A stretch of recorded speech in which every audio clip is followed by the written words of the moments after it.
Why I have beef with the carnivore diet, a recipe for disaster. All right, so this is apparently some vegan lady who has a beef with the carnivore diet or some problem with the carnivore diet. And,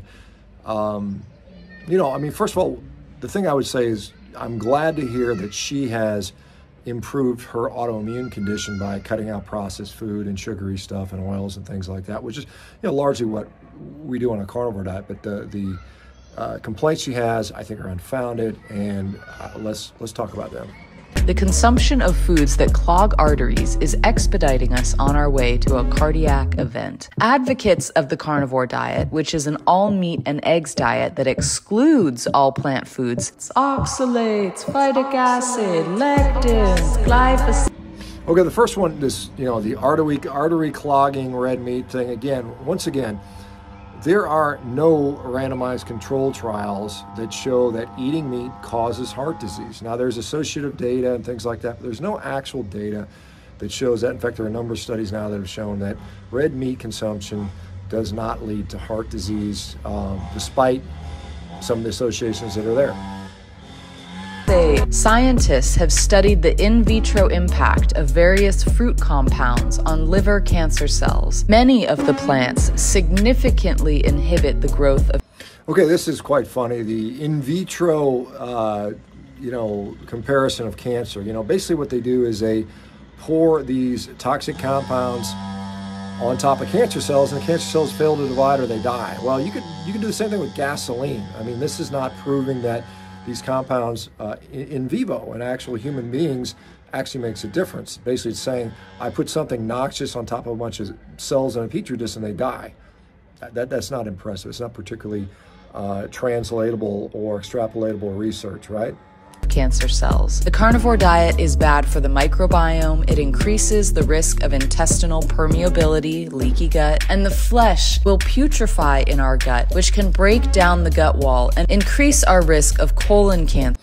All right, the whole leaky gut thing. Now, what we've seen, in fact, there's actually pretty good data on this coming out of the European organization in Paleomedicine. It shows specifically that carnivore diets actually mitigate or reverse leaky gut. So this is completely opposite of what this lady's talking about. It doesn't lead to leaky gut syndrome at all. It fixes it. And many people that have experienced carnivore diet have noticed that specifically. In the future, the carnivore diet puts a strain on our liver and kidneys. I always mention that meat takes 24 to 48 hours to digest. So if all you're eating is meat, the only function your body could focus on is the constant churn of digestion.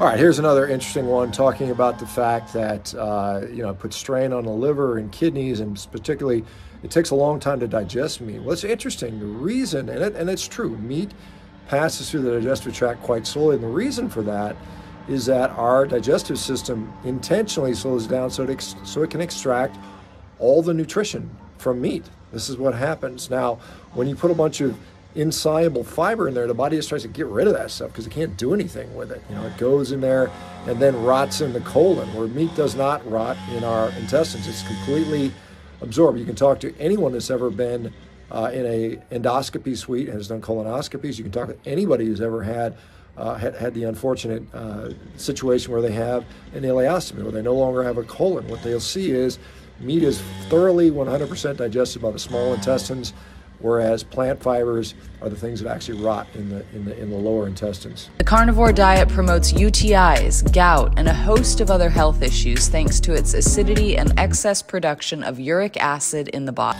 All right, once again, the concern around gout and UTIs, again, is unfounded. In fact, many people, particularly as they improve their health metabolically, their gout actually goes away. And gout is not just a disease of purine content or uric acid. It is a disease of uric acid in the setting of metabolic disease, inflammation, immune compromise, and things. Furthermore, meat is a playground for parasites. All right, the old parasite thing, right? Yeah, so most food poisoning in the United States occurs in the presence of plant material, particularly things like salads and lettuces. Those are the #1 cause of food recalls for foodborne illnesses. Now, simply cooking the meat, basically renders any sort of parasite problem completely a non-issue. So that is something that, again, this is just, again, an attempt to scare you from eating meat, food we've been eating for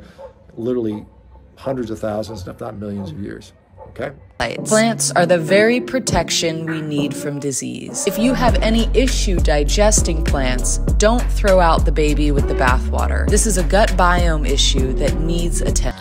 Okay, this final one is one of my favorite ones, because they talk about if you're having problem digesting plants, it's because your microbiome is incorrect. You gotta probiotics, prebiotics, special cleanses, and all these things. Well, guess what? You don't even need a microbiome to digest meat.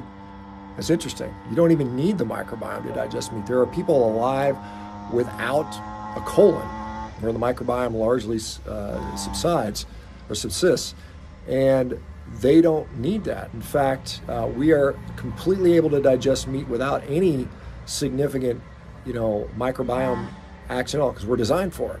Now, what we need the microbiome for is to digest these things we're not designed to digest. So where does that seem to make sense of what we're supposed to be doing, right? The only way we can actually handle plant materials is only if we have the correct microbiome in place, and that's a problem for many people. So the answer to that is you eat stuff that doesn't require a microbiome, which is meat, which is what we can definitely digest very easily. All right, y'all take care. Bye-bye.